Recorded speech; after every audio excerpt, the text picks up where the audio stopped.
Graça a vós e paz da parte de Deus nosso Pai e da do Senhor Jesus Cristo.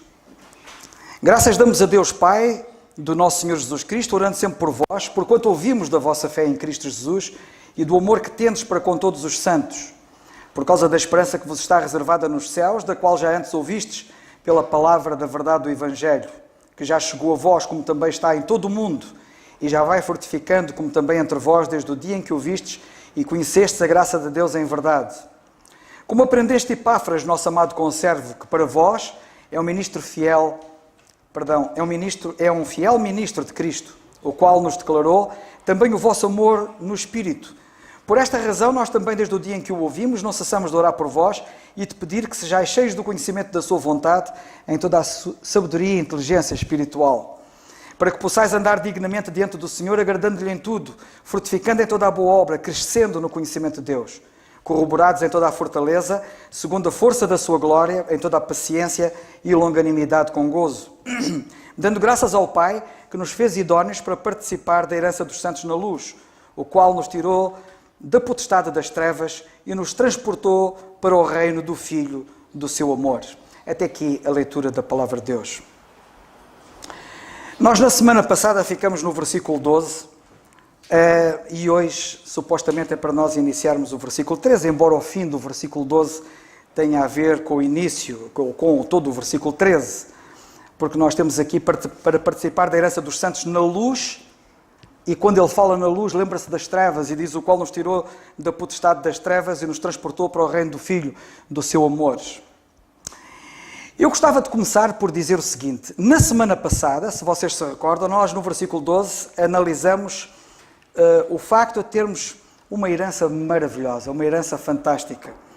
E o apóstolo está a dizer: vocês sejam agradecidos, olhem para aquilo que Deus tem reservado para vós e sede agradecidos. Vimos alguns aspectos, ainda que superficialmente, acerca do valor da herança que nós temos em Cristo. Mas há uma coisa que eu quero aqui chamar a atenção, e eu não posso deixar passar isso em claro. É um aspecto que o apóstolo também fala nas suas epístolas e que devemos ter em consideração, que é o seguinte: nós não apenas temos uma herança, e sobre ela já falamos alguma coisa, mas é importante termos a noção de que nós somos herança. Este é um aspecto que às vezes não é muito focado e que é de toda a importância ser sublinhado. Nós não apenas temos uma herança, e que herança nós temos, mas nós somos uma herança, e que herança nós somos. Aliás, não é coisa nova vermos filhos serem herança. Nós sabemos também como os filhos dos próprios pais humanos são herança. Mas agora o que é importante ver é que nós somos herança do Senhor. Não apenas temos uma herança, mas tornamos-nos uma herança valiosíssima. Nós temos um valor imenso para Deus. E eu gostava de, muito rapidamente, visto que não é este o objetivo da passagem em si, mas como estamos a falar de herança, convém termos esta noção, quando a Bíblia fala de herança, a herança que temos, mas também não nos esquecermos da herança que nós somos. Eu gostava de, por exemplo, nós lemos em Efésios 1:11, um pouco atrás, na carta aos Efésios, no capítulo 1, versículo 11, nós lemos assim, diz o apóstolo, quando escreve aos crentes em Éfeso: nele, em Cristo, entenda-se, digo, em quem? Em Cristo, entenda-se, também fomos feitos herança. Aqui não lemos que temos herança. Aqui não lemos que Deus nos arranjou uma herança.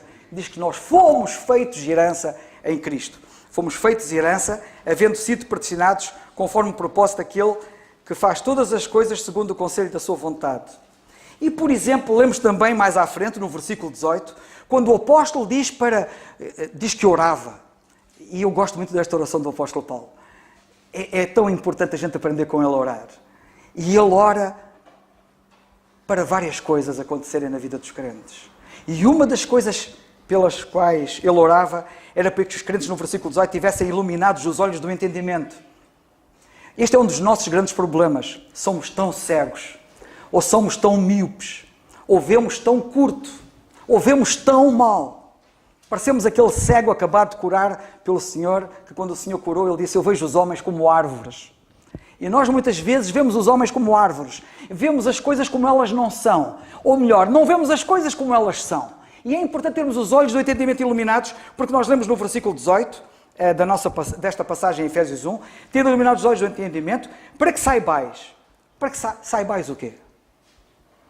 Sabem que o facto de vermos mal leva-nos a sermos ignorantes, leva-nos a ignorarmos certas coisas, leva-nos a não vermos porque não somos capazes de ver coisas que devíamos ver para saber, para conhecer. E ele orava para que eles tivessem os olhos do entendimento iluminados para saberem o quê? Qual é a esperança da sua chamada ou da sua vocação? E quais as riquezas, é este aspecto que eu quero sublinhar, e quais as riquezas da glória da sua herança nos santos. Ele tem uma herança nos santos. E vocês sabem isto, ele orava para que nós soubéssemos a glória que é a herança que nós somos em Cristo. É impressionante como é que nós temos uma herança gloriosa e nós próprios somos uma herança gloriosa. Eu queria, por um lado, referir isto e, por outro lado, aproveitar para, de um ponto de vista muito prático, isto, quando um dia estudarmos a herança que somos, vamos ver muita coisa. Mas eu, para já, gostava de ter uma aplicação prática sobre isto pelo seguinte. Sabem que há muita ignorância acerca disto. Por exemplo, há muita gente que nem sabia que é herança. Só pensava que tem herança em Cristo. E não sabia que é uma herança em Cristo. Mas há muita gente que não sabe as implicações que isto tem. Por exemplo, vocês sabiam que a palavra clero quer dizer herança? Se calhar não sabiam. E, no entanto, a cristandade dividiu-se em grupos, em nichos. E então dividiram os crentes em clero e leigos.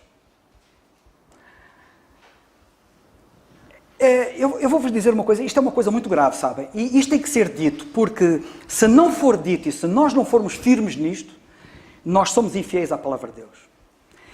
E é grave, sabem porquê? Porque há alguém que é usurpador, e nós sabemos quem ele é. O inimigo do Senhor, Satanás, é usurpador. Que é uma coisa curiosa, que ele é exatamente contrário ao Senhor Jesus Cristo em tudo. Enquanto que o Senhor Jesus Cristo é a luz do mundo, ele é o príncipe das trevas. E os contrastes são abismais. Enquanto que ele é usurpador, acerca do Senhor Jesus Cristo nós lemos que ele não teve por usurpação ser igual a Deus, mas humilhou-se. Ele é a antítese da usurpação.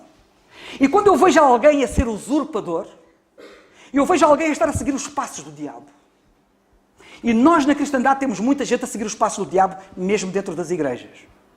Quando há alguém que se constitui clero na igreja, está a usurpar qualquer coisa de grave.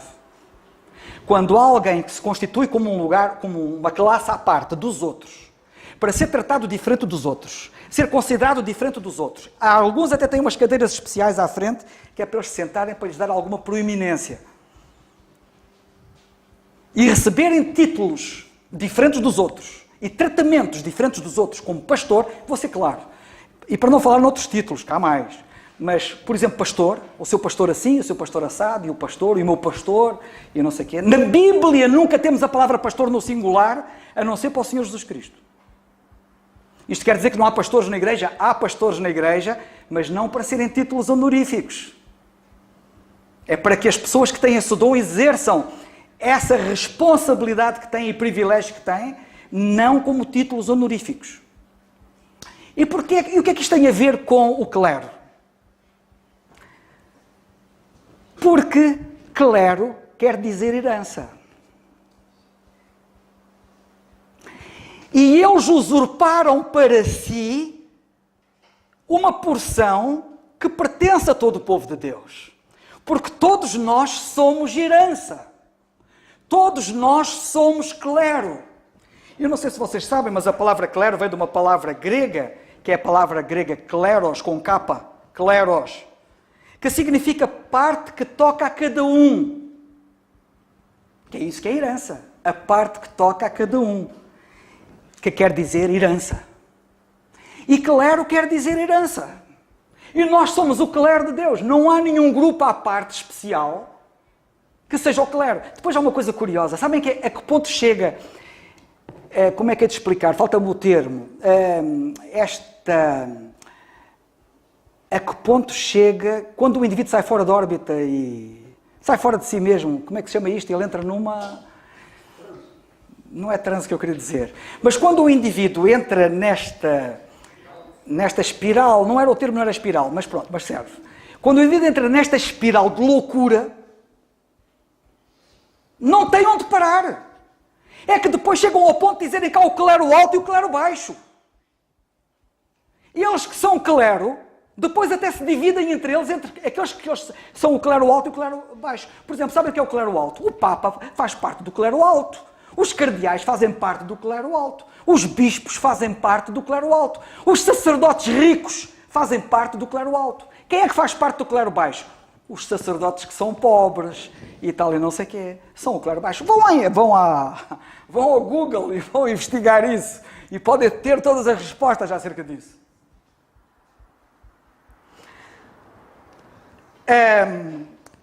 Vejam, por favor, o que nós lemos na primeira carta de Pedro, capítulo 5 e versículo 3. Primeira carta de Pedro, 5, 3. Esta é uma das razões porque eu recuso sempre, embora educadamente e procuro ser delicado naturalmente, que alguém me chame pastor. E quando há pessoas que chegam aqui e dizem o pastor e tal, ainda no outro dia estavam aqui umas senhoras pela primeira vez, uma delas pela primeira vez e outra pela segunda vez, e estavam-me a chamar pastor. E eu disse, não me vai levar a mal, mas não me chame pastor, o meu nome é Carlos.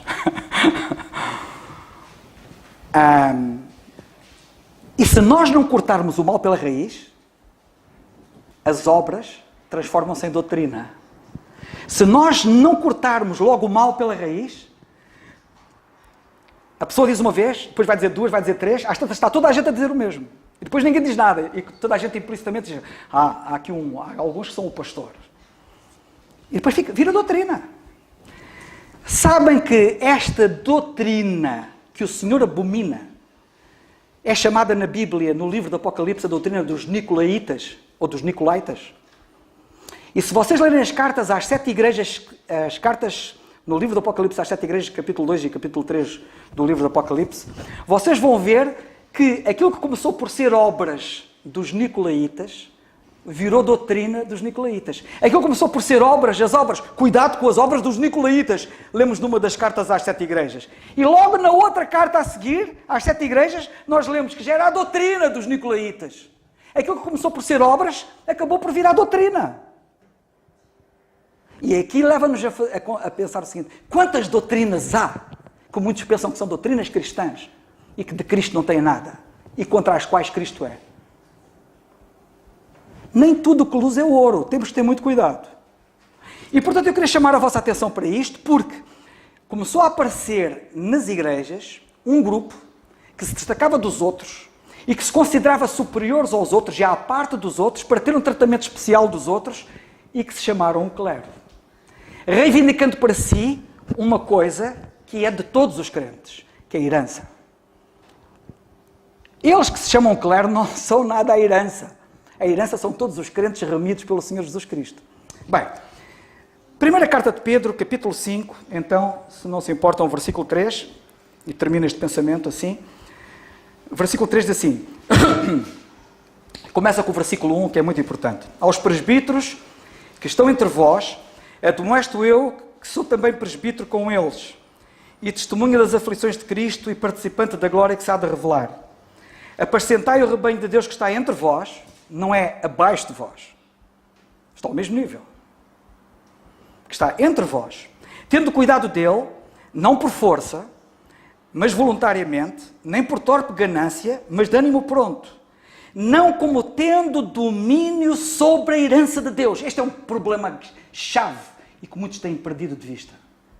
Alguns têm tido domínio sobre a herança de Deus. Nós não temos, nenhum de nós pode ter domínio sobre a herança de Deus. A herança de Deus são os crentes. Ninguém pode ter domínio sobre os crentes. Só o Senhor é o Senhor dos crentes. Nenhum de nós pode querer ser o Senhor dos crentes. E o apóstolo Pedro teve este cuidado de chamar a atenção para que aqueles que são pastores ou presbíteros ou bispos, os termos são sinónimos, quando exercem o seu presbitério, o seu dom, eles não devem ter domínio sobre a herança de Deus. E a herança de Deus são os crentes. Como nós vemos aqui nesta passagem, versículo 3, nem como tendo domínio sobre a herança de Deus, mas servindo de exemplo ao rebanho. Que é isto que pouco se vê, ou que quase nada se vê, infelizmente, e que nós temos que ter o cuidado de preservar se quisermos ser fiéis ao Senhor. Depois de ter dito este pensamento e de sublinhar isto, portanto, entre nós não há títulos honoríficos, reconhecemos os dons, devemos exercitar os dons que Deus nos deu. Todos nós temos dons. Pode não ser o dom de pastor, mas é outro dom qualquer. O corpo tem 1000 funções, e o corpo de Cristo também. E qualquer um de nós, como um membro do corpo, tem uma função qualquer, e alguns membros têm mais do que uma função. Há membros que fazem mais do que uma coisa.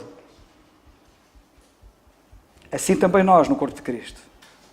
Qualquer que sejam os dons que Ele nos deu, é para glorificarmos o Senhor e não para nos exaltarmos a nós próprios.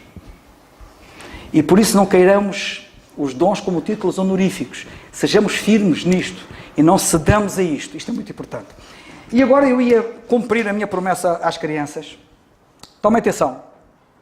Eu tinha prometido aos nossos pequenos, temos aqui uma delegação grande hoje, e eu, portanto, ia pedir-vos para vocês sentarem aqui nos bancos da frente. Pode ser? Venham-se aqui sentar-se aqui nos bancos da frente. Eu tinha-lhes prometido a eles que tinha uma surpresa para eles. E a surpresa tem a ver com o estudo que estamos a fazer. O Senhor Jesus Cristo, quando cá estava, mostrou a importância que as crianças tinham, e eu não podia ficar indiferente à vossa presença aqui esta noite. E a passagem veio a propósito. Porque a passagem diz, no versículo 13, que é onde nós estamos agora a entrar, o qual o Senhor nos tirou da potestade das trevas. A potestade quer dizer o poder das trevas. Sabem que as trevas têm poder? Vocês já vão ver isso. E nos transportou para o reino do Filho do seu amor. E então eu vou-vos ler uma história. Pode ser? Posso-vos ler uma história? Vou-vos ler uma história. Esta história foi-me facultada por um grande amigo meu, do qual eu tenho muitas saudades e que está nos Estados Unidos da América. Aquele amigo deu-me coisas muito boas. E uma das coisas muito boas que ele me deu foi esta história. Eu vou-vos ler a história. Está bem? Esta história foi escrita em inglês. E ele, uma das preocupações que ele tinha era que os filhos dele conhecessem coisas boas. E esta história era para os filhos dele. E esta história vai ser para vocês hoje. E quero que vocês a ouçam. Ei, vinde, juntai-vos a nós num passeio de balão. Subindo progressivamente, voamos lentamente, deslizando no céu, até avistarmos uma ilha. Que lindo lugar, dirás. E tens razão. Casas e campos coloridos e refulgentes, estradas e rios serpenteando, prados e árvores de um verde dourado e prateado e um farol na praia. Quantas vacas podemos avistar? E quantas ovelhas? Quantas embarcações? E quantas pontes? Quantos cisnes e quantas galinhas? E pessoas? Não se vê nenhuma pessoa. Nem agricultores, nem pescadores, nem crianças, nem as mães. Absolutamente ninguém. Perguntarás, onde estão as pessoas? Para responder a isso, meu amigo, tenho que te contar uma história. Esta ilha encantadora pertence a um rei que é grande e bom. Há muito tempo atrás, o rei levou para ali muitas pessoas. Ele ajudou-as a tornarem a ilha linda. Deu-lhes boas leis, de modo a eles saberem o que fazer e como se comportarem e como serem sempre felizes. Depois, O rei deixou a ilha e viajou para o seu palácio do outro lado do mar. As pessoas respeitavam tanto o rei que fizeram-lhe uma estátua. Era enorme e erguia-se junto ao porto. E uma vez por ano as pessoas carregavam um barco enchendo de coisas boas, cereais e carne dos seus campos agrícolas, fruta das suas árvores de fruto e peixe pescado com as suas redes de pesca. Enviavam estas riquezas para o outro lado do mar como dádiva de honra ao seu rei. Também escolheram um determinado homem como seu governador. O trabalho dele era ajudá-los e lembrarem-se do rei e das suas boas leis. Um dia, o governador passeava pela floresta e ouviu uma forte voz que parecia vir debaixo do chão. Governador! Governador! Chamava a voz. O governador voltou-se, mas não viu ninguém. Governador! Voltou a chamar a voz. Quero falar contigo. Sou o príncipe desta ilha. O governador estava espantado. O príncipe? Perguntou ele. Sim, respondeu a voz. E tenho uma sugestão para te fazer. Que espécie de sugestão? Perguntou o governador. Apenas isto, retorquiu a voz. Por que é que não deixas de honrar o rei? Afinal, ele está tão longe. Derruba-lhe a estátua. Esquece as leis dele. E não lhe envias aquele barco carregado de riquezas todos os anos. Guardai aquelas coisas boas. Ficai com elas e armazenai-as. Afinal, um dia, quando vierem tempos difíceis, podeis precisar dessas coisas. O governador não queria acreditar no que estava a ouvir. E respondeu à voz. Como é que podemos ser tão ingratos e odiosos para com o nosso rei? A voz não respondeu. Por isso o governador prosseguiu o seu caminho. Mas muitos pensamentos vinham-lhe à mente atormentando. Quando se procedia ao carregamento seguinte de riquezas para o rei, o governador desceu para ir ver o que se passava. Foi de manhã muito cedo, quando o nascer do sol fazia o cais brilhar da cor do ouro. Uma vez no cais, o governador viu grades e caixas e barris prontos a serem transportados para bordo. Também viu 10 sacos de avelãs acabadas de tirar das aveleiras da ilha. O governador aproximou-se de 2 estivadores, cujo trabalho era carregar o navio. Disse-lhes em voz baixa, por favor, peguem em 2 daqueles sacos de avelãs e levai-os para o meu celeiro. Afinal, um dia, quando vierem tempos difíceis, poderemos precisar delas. Os estivadores fizeram como o governador lhes tinha dito. Mais tarde, naquele mesmo dia, aqueles estivadores começaram a murmurar com todos os outros estivadores e marinheiros que carregavam o barco. Diziam eles, o governador está a tirar para ele as riquezas do rei. Naquela noite, os marinheiros e estivadores juntaram-se. Diziam uns aos outros, se o governador pode ter, nós também podemos ter. E eles dirigiram-se à zona portuária e, cobertos pela escuridão, descarregaram todas as coisas boas do barco. Cada um deles levava algo daquelas riquezas para a sua própria casa ou celeiro. E alguns homens conduziram o navio para o meio do oceano e afundaram o navio no meio do oceano. Ora, isto aconteceu pela noite dentro.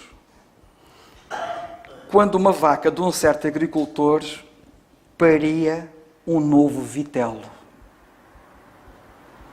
O agricultor levantou-se para verificar a vaca e o seu rebento. E o que é que ele viu mais? Viu marinheiros e estivadores a levarem as riquezas do rei. Pela manhã, bem cedo, o agricultor contou o que viu a um outro agricultor.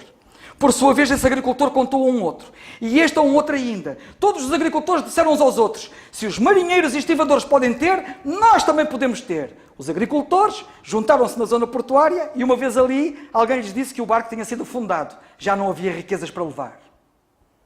Os agricultores iraram-se. De facto, enfureceram-se. Gritaram. Queremos a nossa parte, queremos a nossa parte. Alguém disse aos pescadores o que acontecera. Isso fez com que os pescadores se enfurecessem. Eles juntaram-se e disseram, se os agricultores podem ter, nós também podemos ter. Então os agricultores e pescadores começaram a assaltar as casas dos marinheiros e dos estivadores. Saquearam tudo o que lhes apeteceu. Nesta altura estava toda a gente enfurecida. Em toda aquela confusão de fúria, a estátua do rei foi derrubada caindo na água. Assim, em apenas uma noite e um dia, o povo da ilha tinha-se esquecido de como se comportar e de como ser feliz. Agora estavam sempre odiosos, estavam sempre de mau humor e com queixumes uns dos outros, todos estavam enfurecidos e todos estavam temerosos, cheios de medo. E já ninguém falava do rei. Nem ninguém se lembrava mais das suas boas leis. Um dia, uma mulher com 2 filhos dirigiu-se ao governador. Olhe para estas crianças, disse-lhe ela. Agora elas terão de crescer num lugar onde toda a gente vive dominada pela ira, pelo medo, pelo ódio, pela infelicidade. E tudo por sua culpa. O governador não concordava que fosse tudo por sua culpa. Mas tem que fazer algo quanto a isto, decidiu. Ele correu para a floresta, dirigiu-se para um lugar onde tinha ouvido aquela voz que parecia vir do chão. Ei, príncipe, príncipe! Chamou o governador. Diz alguma coisa, responde-me. O que é que queres? Respondeu a voz. Num ápice o governador contou-lhe tudo o que tinha acontecido e acrescentou: é tudo por tua culpa, a tua sugestão foi terrível. Tu és livre de fazeres o que quiseres com as minhas sugestões, disse a voz, mas sei de algo importante que seria bom que tivesses em mente. E o que é? Disse o governador. Apenas isto, replicou a voz. Há muito tempo que o rei não tem notícias desta ilha. Certamente que está irado, pois sabe que vos tendes esquecido dele. Em breve virá e punir-vos-á severamente. O governador ficou alarmado. Oh não, gaguejou, estamos perdidos. Oh, ainda não, disse a voz. Eu sei como vos podeis salvar. Como? Disse o governador. Ele tremia e escutava atentamente. E a voz dizia: apenas isto, retorquiu a voz. Afasta aqueles ramos de árvores atrás de ti e verás uma passagem secreta. O governador afastou os ramos, viu uma passagem para uma caverna profunda. Estou aqui, disse a voz. Nesta caverna enorme, com imenso espaço aqui para vos manter a todos seguros. Por isso apressa-te e avisa às pessoas do perigo. Fala-lhes deste esconderijo e regressa aqui com todos eles. Depressa, depressa! O rei vem aí! Venham depressa! O governador saiu dali a correr. E um turbilhão de pensamentos assolava-lhe a cabeça. Ele regressou depressa com todas as pessoas que viviam na ilha. Marinheiros, estivadores, agricultores e pescadores, mães e crianças, uns após outros. Seguiram o governador, descendo por aquela caverna nas trevas. A voz do príncipe do abismo guiava-os. Por aqui, dizia ele, segui-me. Para baixo, cada vez mais para baixo, cada vez mais profundo, lá iam eles. Depois de se ter passado bastante tempo, o governador perguntou: quanto mais? Paciência, paciência, respondeu a voz do príncipe pausadamente. Quanto mais eles desciam, mais profundamente mergulhavam nas trevas. Depois de se ter passado mais um bom espaço de tempo, o governador disse: aqui embaixo está muito escuro. Vou acender um fósforo. Não, gritou a voz do príncipe, não faças isso. Isso cegar-me-ia e depois eu não vos poderia guiar mais. Além disso, isto aqui embaixo está demasiado úmido para que um fósforo possa ser aceso. Ele estava certo. A profundidade do abismo era úmida e fria e tenebrosa, muito escura. Depois de um outro significativo espaço de tempo se ter passado, algumas crianças começaram a chorar. Alguns dos pais começaram a gemer e a queixarem-se. Por isso o governador disse: príncipe, príncipe, já fomos longe demais, basta. A voz do príncipe não se fez ouvir em réplica e de repente o governador ficou apavorado. Ei, príncipe, escuta-me, onde é que estás? Mas uma vez mais não houve qualquer resposta. As pessoas ainda não sabiam, mas o príncipe tinha voltado à entrada da caverna e fechou-a, selando-a. Agora é que não havia nenhuma forma de sair dali de dentro daquela caverna. E é claro que foi nesse dia que o nosso balão passou sobre a ilha em que não se viam as pessoas. Quando o nosso balão passava e não víamos as pessoas, porque elas estavam todas lá dentro. Estavam todas sequestradas no interior daquele abismo profundo. Perguntarás: mas conta-me, o que é que aconteceu a seguir? Oh, para responder a isso, meu amigo, tem que acabar de contar a história. Algumas pessoas na caverna tentaram encontrar uma saída, mas nenhuma forma de escape. Peço desculpa, mas estou com a garganta seca. Desculpa.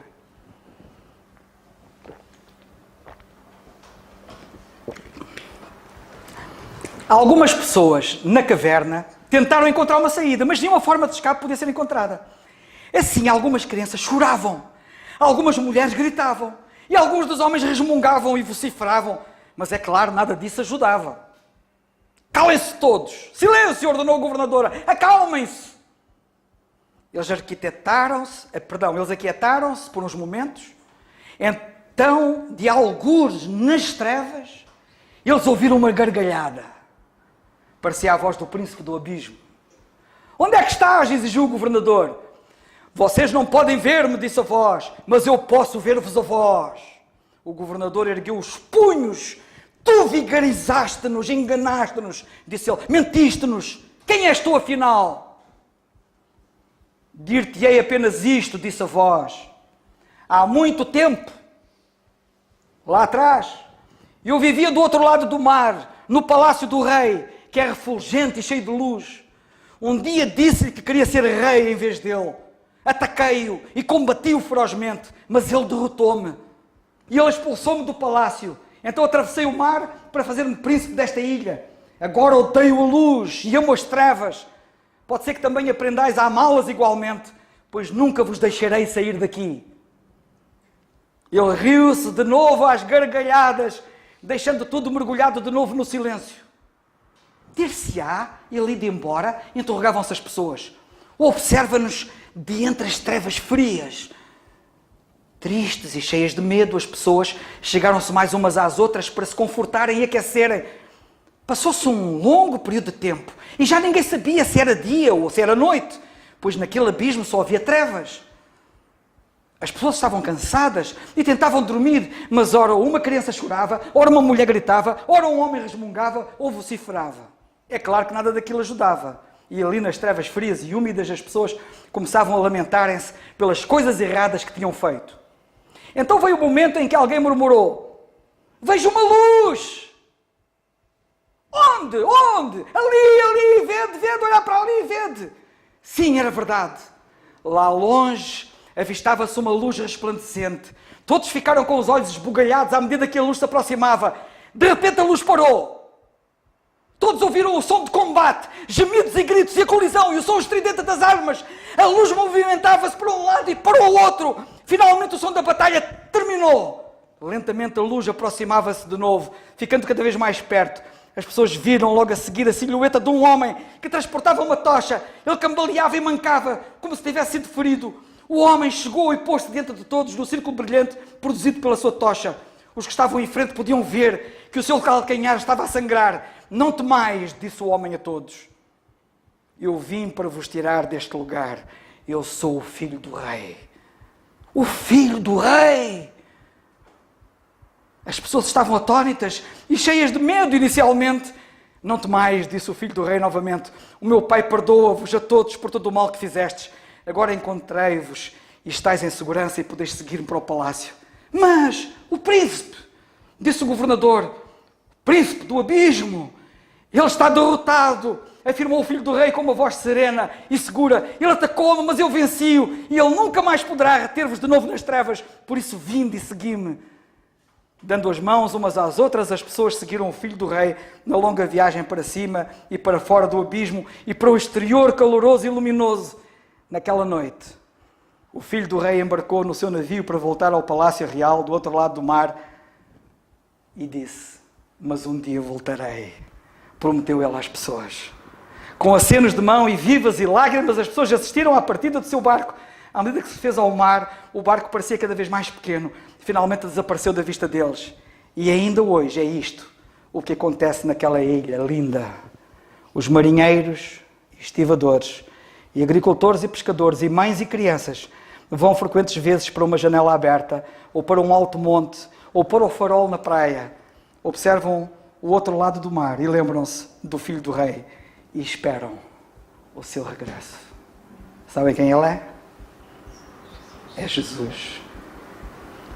Nunca se esqueçam desta história, porque esta história retrata o que aconteceu à humanidade, que se deixou enganar pelo príncipe das trevas. E a nossa passagem na Bíblia aqui diz assim, e vou rematar com isto: o qual o Senhor nos tirou da potestade das trevas e nos transportou para o reino do Filho do seu amor.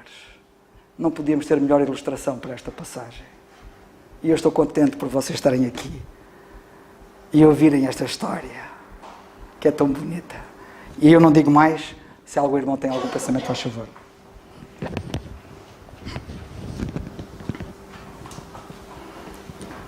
Se não, vamos passar ao nosso irmão Alberto. Nosso irmão Alberto. Irmão Alberto, um grande abraço para si, já sabe. De todos nós. Certo, irmãos? Certo. Graças a Deus. Vamos então ouvir o nosso irmão Alberto. Graças a Deus por mais esse encontro, por esse estudo bíblico, Colossenses capítulo 1, verso 13, o qual nos tirou da potestade das trevas e nos transportou para o reino do Filho do seu amor. Quem é Jesus para você? Qual a importância de Jesus na sua vida? Os falsos mestres em Colossos, os gnósticos, eles tinham uma concepção de Jesus muito diferente do Jesus apresentado nas Escrituras. É aquilo que Paulo fala em segunda carta aos Coríntios, capítulo 11, verso 4. Um outro Jesus que não pregamos além daquele que está nas Escrituras. Qual Jesus? Os falsos mestres, eles dão mais proeminência à pessoa de Jesus, destaque, uma superioridade, em vez de evidenciar a sua preeminência, a sua supremacia, a sua divindade. Portanto, esses são os dois destaques que devemos observar. A proeminência que todas as religiões dão a Jesus. Um mestre, um profeta iluminado. Inclusive, os gnósticos diziam ser Jesus apenas uma das emanações divinas, que por meio dele pudesse o homem alcançar o favor de Deus. Nenhum outro parágrafo no Novo Testamento traz um conteúdo tão denso, concentrado sobre a doutrina da pessoa de Jesus Cristo, nesta parte da carta aos Colossenses, do verso 13 até o verso 20. Lembrando que o apóstolo Paulo escreve esta carta a fim de provar a preeminência de Jesus Cristo, ou seja, a sua supremacia, superioridade, a sua divindade. Nesta nova divisão que vamos começar a estudar, do verso 13 até o verso 20, esta porção das Escrituras apresenta 4 argumentos irrefutáveis da preeminência de Jesus Cristo. Vamos anotar 4 evidências destas preeminência, supremacia, a divindade de Jesus Cristo. Cristo como Salvador, verso 13 e verso 14. Cristo como Criador, verso 15 até o verso 17, desse capítulo 1 de Colossenses. E também, Cristo é o cabeça da igreja, no verso 18. E a sessão termina no verso 19 e 20, falando de Cristo, o amado do Pai.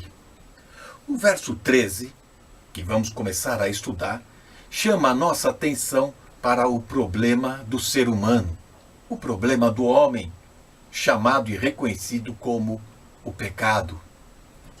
Um problema que não pode ser resolvido por nenhum filósofo, não pode ser resolvido por nenhum líder religioso e nem por algum esforço, obras, mas o problema do pecado só é resolvido através de Jesus Cristo. Pecadores precisam de um Salvador. E Jesus Cristo é o nosso Salvador. Já começamos a estudar no verso 13. Na sequência desta passagem, verso 13 e também no verso 14, vamos lá chegar, vamos estudar 4 eventos importantes de salvação realizados por Cristo Jesus, por nós. Vamos destacar rapidamente, como um esboço, estes 4 eventos. Ele nos libertou do quê? Vamos estudar. Ele nos transportou para o Filho, para o reino do seu Filho do amor. Ele nos redimiu e também ele nos perdoou. nos libertou, nos transformou, nos transportou, nos redimiu e também nos perdoou. Jesus Cristo é preeminente na salvação, suficiente, autossuficiente para nós e para a nossa salvação. Nenhuma outra pessoa poderia nos redimir, nos tirar do reino de Satanás, levar para o reino de Deus, sem fazer isto pela graça de Deus. E isso é muito importante e profundo.